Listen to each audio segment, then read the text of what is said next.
Mesdames, Messieurs, bonjour. Je vais parler en français, mais la présentation sera en anglais. Donc, vous pourrez ainsi faire les deux en simultané. Je ne vais pas revenir sur tout ce qui a déjà été dit en matière d'organisation de protection civile, à la fois sur la partie française, mais également sur la partie européenne. Mais simplement, donc, dans le prolongement de ce que vient de nous indiquer notre collègue Antonin, donner au niveau donc européen et international quels sont actuellement les mécanismes qui fonctionnent et qui permettent donc de travailler ensemble dans une mutualisation des moyens aussi bien aériens que terrestres. Il y a d'abord le mécanisme européen de protection civile, qui est un mécanisme donc qui est né en 2000 dans le cadre de la présidence française et qui a été publié le 23 octobre 2001 et qui faisait suite à un certain nombre de catastrophes naturelles que l'Europe avait connues et qui nécessitaient de renforcer la coopération en matière de protection civile.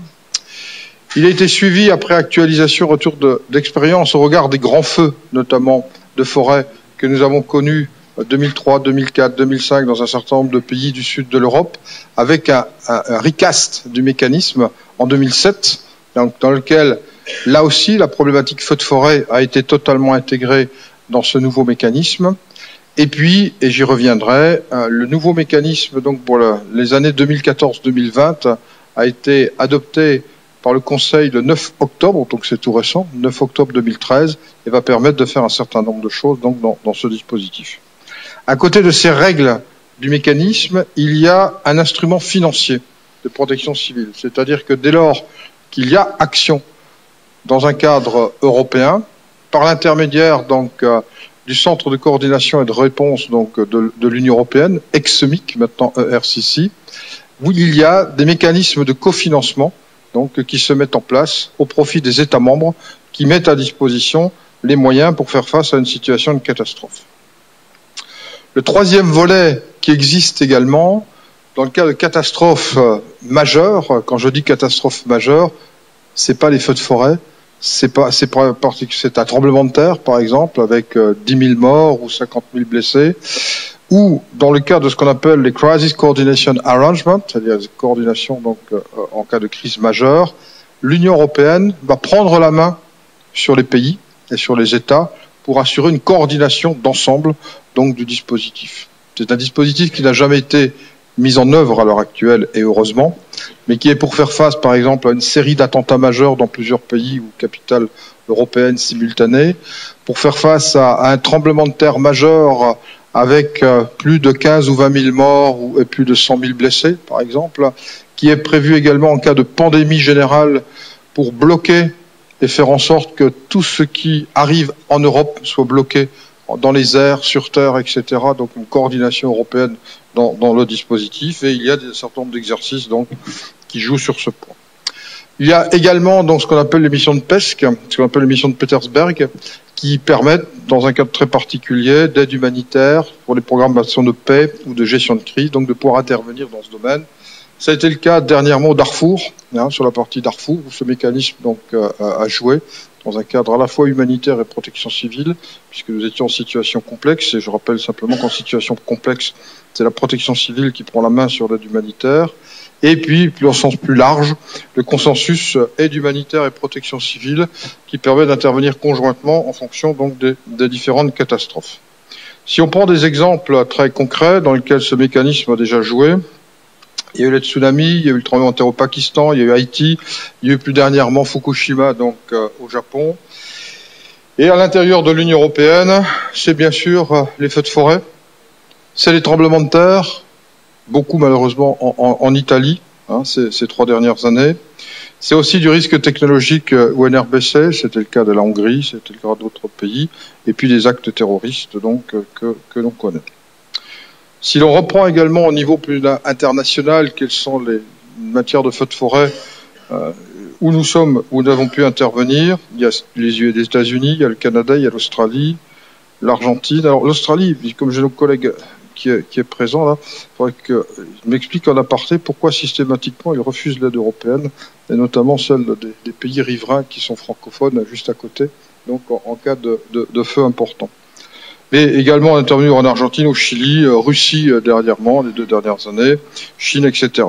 Et à l'intérieur de l'Union, eh bien, tous les pays qui ont participé et qui sont présents aujourd'hui, donc, dans le cadre de ce workshop et dans le cadre des journées de l'entente, aussi bien en Grèce, en Italie, en France, etc. Donc, et puis surtout, il apparaît maintenant des nouveaux acteurs qui n'existaient pas il y a 3 ans. Il y a eu, il y a 2 ans, des faits importants en Belgique. 1600 hectares dans les Ardennes, 2000 et quelques hectares à la frontière belgeo-néerlandaise. Nos amis britanniques, vous avez vu les cartes, ont eu cette année 1500 hectares de landes, certes, mais on s'aperçoit bien de cette progression. Il y a 2 ans, nos amis norvégiens avaient demandé donc des assistances canadiennes pour un feu qui faisait 3000 et quelques hectares donc en Norvège. C'était le cas en Suède également. On en parle moins, mais il y a des accords entre la Suède et la Finlande, par exemple, sur de location de canadaires. Ils ont en été des canadaires, donc ils sont disponibles pour des interventions feux de forêt ou autres. Donc ce n'est pas qu'un problème, je le dis, du sud de l'Europe, c'est un problème européen de plus en plus. Et on s'aperçoit statistiquement que globalement, la problématique des feux de forêt remonte à peu près de 10 km par an, donc tous les ans, remonte vers le nord. Donc dans 100 ans, peut-être que à Lille ou ailleurs, ou à Metz, ils vont commencer à faire des feux de forêt tels que nous les avons connus ou autres. Donc tout ceci est intégré dans un dispositif plus général. Plusieurs rapports, donc, suite à ces incendies de forêt, certains examinés dans le cadre du Conseil, d'autres dans le cadre de la Commission européenne, des rapports importants dans le cadre du Parlement européen, qui a décidé un certain nombre d'actions pilotes, donc en la matière, de façon à rendre, d'une part, une meilleure coordination, meilleure lisibilité, en particulier lorsqu'on intervenait à l'extérieur de l'Union européenne. Mais le Parlement, à plusieurs reprises, a demandé et a obtenu à la Commission d'avoir, en matière de feux de forêt, donc un renforcement de la politique de prévention, parce que avant de faire la lutte, on fait de la prévention, avec des crédits importants, de renforcer également tout ce qui concerne la préparation des acteurs, c'est la politique d'exercice, j'y reviendrai, et puis c'est également la politique de lutte au regard donc de différents programmes qui ont existé. Dans le cadre des projets pilotes, dont le dernier s'est terminé au 31 décembre 2012 avec le programme ACR5, Additional Capacity Response, il y a eu le premier programme qui s'appelait EU Fire 4, qui s'est terminé en 2007, qui était un programme important, notamment dans le domaine des feux de forêt, avec le Portugal, l'Espagne, l'Italie donc et la France, avec le concours des écoles référentes en matière de formation, dont l'école de Valabre, pour ne pas la citer, mais également nos collègues italiens, l'école nationale portugaise donc et de Coimbra, et en Espagne donc l'école nationale donc à Madrid, dans lequel, dans ces actions, on a défini un certain nombre de points qui sont actuellement mis en œuvre. La première des choses, ça a été d'abord de bâtir un glossaire à une terminologie. Et il existe un glossaire au niveau européen, en 8 langues, qui permet de définir ce que c'est que, par exemple, un groupe d'intervention feu de forêt, qui permet de définir ce que c'est, je dirais, une ligne d'attaque, ce qui permet de définir un certain nombre de règles en matière de mouvement de terrain, de protection, etc., et qui a exactement la même définition en portugais, en espagnol, en français, en italien, en grec et en anglais. Donc déjà, première base. Deuxième base, des entraînements communs qui ont existé. Il y a eu bien sûr un exercice européen feu de forêt qui a eu lieu en 2003 en France, dans le département des Bouches-du-Rhône, qui a été suivi par d'autres exercices, en particulier un exercice Sardinia 2008, donc en Sardaigne, où pour la première fois on a essayé de tester l'insularité et on a projeté donc des moyens de 6 pays par voie maritime dans un pays, dans une île, qui avait des catastrophes majeures. Et derrière ça, il y a eu tout un tas de critères et de recommandations sur l'emploi des moyens. C'était poursuivi par un deuxième programme pilote qui s'appelait EURC7, Response Capability, Rapid Response Capability, donc avec 7 pays dans lesquels on a ouvert. Il y a eu nos amis maltais, il y a eu nos amis grecs, il y a eu les Belges maintenant qui sont aussi considérés comme un pays feu de forêt et qui le revendiquent. Les Belges à Liège ont installé un pélicandrome, ont installé une base spécifique donc pour avions bombardiers d'eau, donc c'est quelque chose donc qu'il faut intégrer dans cette démarche. Avec là aussi des règles d'engagement opérationnel, des règles très précises des modus operandi, qui fait que globalement, notamment pour la partie aérienne, les moyens aériens qui sont engagés en Portugal, par exemple, c'était le cas cette année et ça s'est très très bien passé. Et au-delà des opérations, je remercie nos collègues portugais sur la qualité de l'accueil et le respect des lignes directrices donc, qui ont été validées sur l'engagement et les priorités. C'est le cas en Grèce, par exemple, lorsqu'on intervient. Tout ce qui concerne les moyens aériens, il n'y a pas de difficulté particulière. Maintenant, les avions sont totalement interchangeables et interopérables dans la démarche. Ça a été complété également par un autre projet pilote qu'on appelle EUFFTR, c'est-à-dire Forest Fire Tactical Reserve, avec une réserve de 2 avions, donc c'est-à-dire un module de protection civile de 2 Canadair, mis à disposition donc des États membres, qui est intervenu 2009-2010 à plusieurs reprises, aussi bien au Portugal, en Espagne, en Grèce, en Italie, et également, si mes souvenirs sont bons, dans l'un des pays des Balkans. Et avec un autre programme qui s'appelait ACR5. Donc tout ça pour dire que, au-delà des textes, il existe déjà une coopération en matière de feux de forêt, avec des règles du jeu très précises, des règles du jeu connues.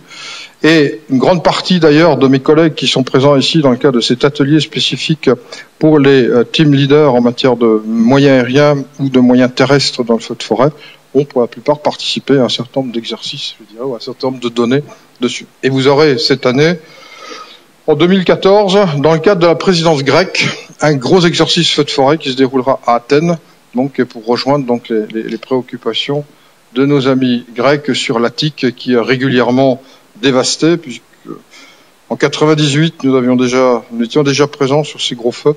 On a continué après par le passé. Quelques-uns d'entre vous qui sont dans la salle y étaient aussi, donc peuvent aussi faire référence en cette matière.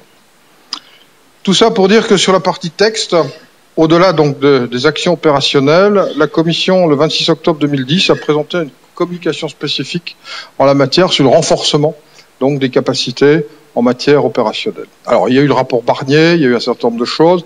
Le rapport Barnier a préconisé une force européenne de protection civile en la matière, y compris une force européenne en matière de moyens aériens, etc. Cette dénomination a été rejetée donc, par le Parlement et par le Conseil. Nous ne sommes plus dans le cadre d'une force européenne, nous sommes maintenant dans un renforcement, c'est la même chose, hein, c'est un problème de terminologie, mais un renforcement des capacités de l'Union européenne pour faire face à une catastrophe. Et dans le cas des feux de forêt, c'est exactement donc la même chose. Et en décembre 2011, une nouvelle proposition donc devant le Parlement et devant le Conseil pour renforcer les capacités donc de protection civile et notamment dans la partie forestière, dans la partie des feux de forêt ou pour faire face à des risques spécifiques, notamment inondations, parce qu'on parle nous des grands feux de forêt. Mais il faut savoir que plus les feux de forêt sont, ça aussi c'est empirique dans ce que je veux dire, mais statistiquement plus les feux de forêt sont importants dans le sud de l'Europe, plus les inondations seront importantes dans l'Europe centrale. C'est-à-dire que là aussi, quand on a des grands feux de forêt sur le sud de l'Europe, problème du vortex météorologique, nos collègues météo savent le dire mieux que moi, mais on a des inondations torrentielles, des rainfalls, donc sur l'Allemagne, sur la République tchèque, sur la Hongrie, sur la Pologne, etc. Et on envoie des avions bombardiers d'eau au sud et on envoie des motopompes au nord. Voilà. Alors, ça, c'est un grand classique, je dirais, dans cette affaire.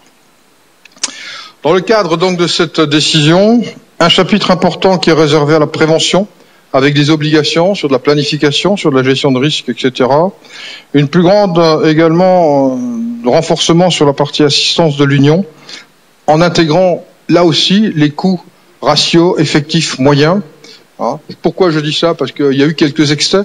Il y a eu des pays qui ont demandé l'intervention du mécanisme européen pour des feux de 50 hectares, donc qui ne se justifiaient pas, mais bon, l'État qui le demandait étant un État souverain, on n'a pas juste à dire pourquoi ceci, pourquoi cela. Donc maintenant, il y aura des critères précis qui permettront de. On est aussi dans une situation budgétaire tendue à tout niveau. Donc il faut donner les moyens, mais il faut aussi que ce soit le plus efficace donc possible, et surtout donner les qualités, les raisons donc des requêtes qui pourront être faites. Des moyens plus importants également donc. Dans le cadre de création de ressources et de réserves, donc de moyens, pour l'opération, ce sera le cas des feux de forêt, et j'y reviendrai, avec l'intervention plus importante du nouveau centre de réponse et de coordination donc en matière européenne, une réponse, des qualités standards de certification également donc des modules.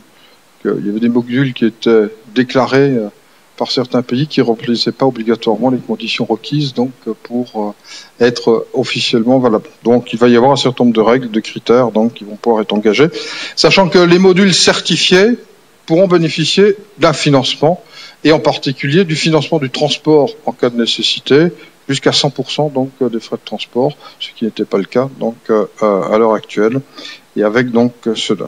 Qu'est-ce que l'on peut proposer? Qu'est-ce qu'il va y avoir aussi dans ce cas de ces propositions? Il y en a certaines que j'ai mis en proposition, il y en a d'autres qui sont déjà dans le mécanisme, mais tant qu'il n'est pas officiellement adopté par le Parlement et par le Conseil, je ne peux pas les donner.